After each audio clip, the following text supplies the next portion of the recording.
Hi everyone, it's Jennifer from Flux. In this video, I'm going to show you how to crochet the linen stitch. I have here a small swatch I've made, and I used lots of colors so you can really see all those stitches. I also have another swatch here that I've done with some bulkier yarn, so you can see how it looks in different weight yarn. And this is a really easy stitch to do. All you need to know is how to chain and how to do a single crochet stitch. But I'll be showing you how to do both of those in this video. It's also reversible. It makes a nice sturdy fabric as well. I'm going to be using some Lion Brand Wool Ease worsted and a 4mm G hook for this tutorial. So let's get started. To begin the linen stitch is we're going to be you can do the linen stitch over any even number of starting chains. We're going to start by doing 12.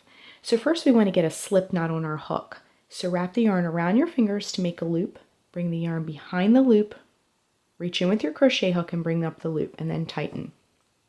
Next we're going to chain 12, but again any even number will work for this stitch.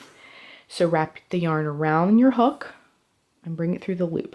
That's 1, 2, 3, 4, 5, 6, 7, 8, 9, 10, 11, and 12. Okay, so here's our starting chain.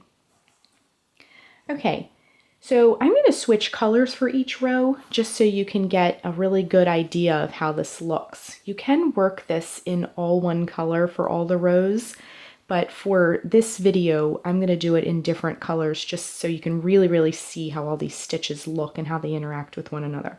Okay, so we're going to begin row 1. So in the second chain from the hook, this loop here does not count. 1, 2. In this chain here, we're going to work a single crochet in the second chain from the hook. So insert the hook into the chain and bring up a loop. Wrap yarn around the hook and bring it through both loops. So that's the single crochet stitch. Then we're going to chain 1, skip the next chain. So in the chain after that, work another single crochet,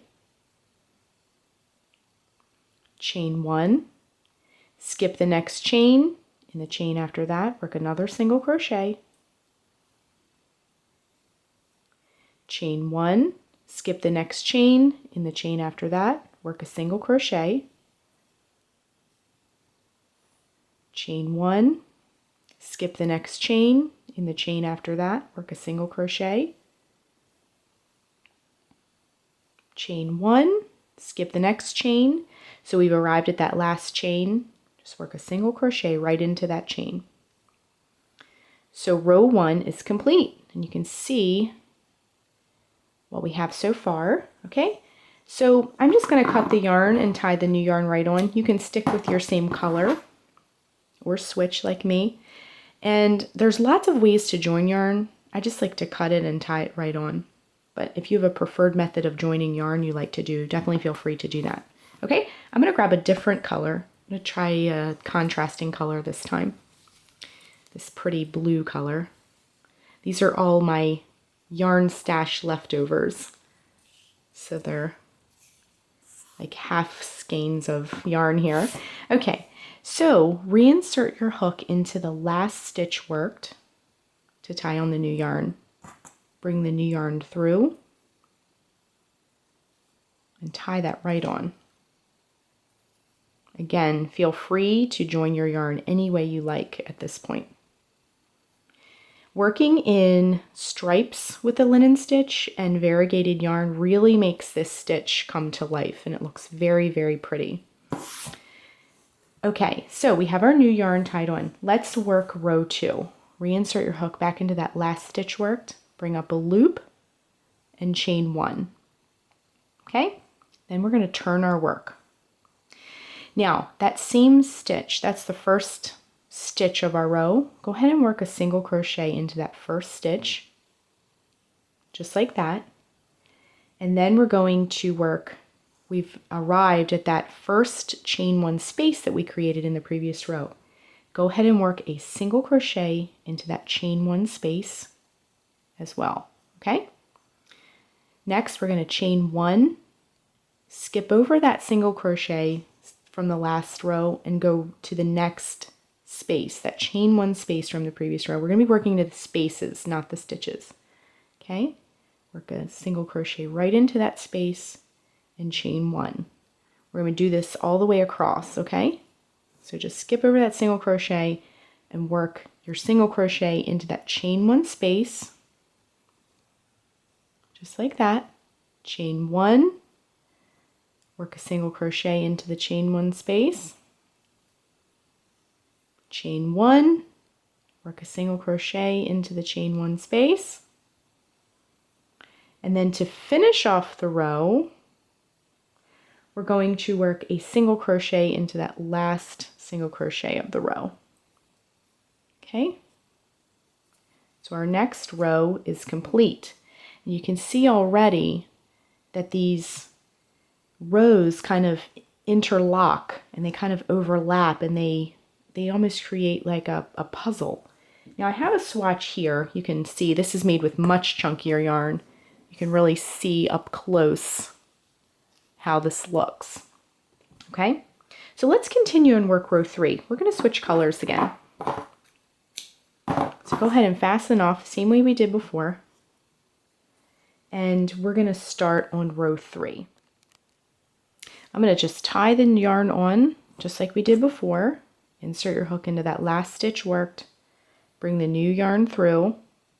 Now, a little note about the ends here that we're creating. You can weave these in as you go along. I'm just leaving them hang down just for demonstration purposes, but you can weave them in as you go along, or you can weave them in when you're finished your project, or your swatch in this case. Okay, so we just tied the next color on and we're going to work row 3. Insert your hook back into that stitch, chain one and turn. We'll just get these ends out of the way. Okay, next we're going to work a single crochet into that first stitch just like we did before.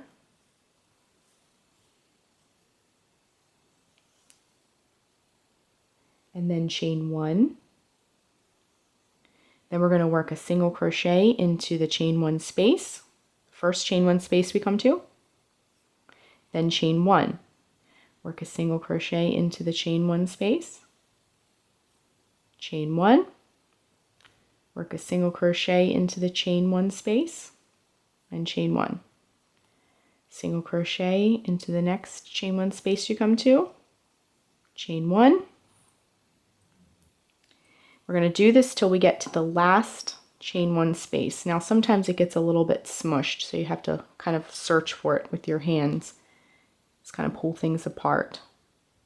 Sometimes the end of a row can get a little squashed. Okay, so just work that single crochet in that last chain one space, and then in the last single crochet where we began our row, you're also going to work a single crochet into that area as well. Okay, so we've worked a couple of rows of the linen stitch, and I purposely did different colors so you could really see everything come to life. So to continue with the linen stitch, you're just going to be repeating rows 2 and 3 over and over and over until your piece or your swatch is as long as you would like it to be. Now again, increasing your chain in any even number will make it wider, and working more rows will make it taller. I'm going to keep working a few more rows so you can really see how all these colors are going to be interacting with one another. So I'm going to work a few more rows and then we'll rejoin in just a moment. Okay, so I went ahead and worked several more rows of the linen stitch pattern, and as you can see, when you add more and more colors, it makes a beautiful striped sequence, and the colors really kind of interlock together, and the rows kind of overlap with other rows. You can see the back is it's reversible. It looks equally pretty on both sides. So that is how you crochet the linen stitch. Thanks so much for watching, and be sure and click the subscribe button to get all the latest Fiber Flux video updates. Thanks again.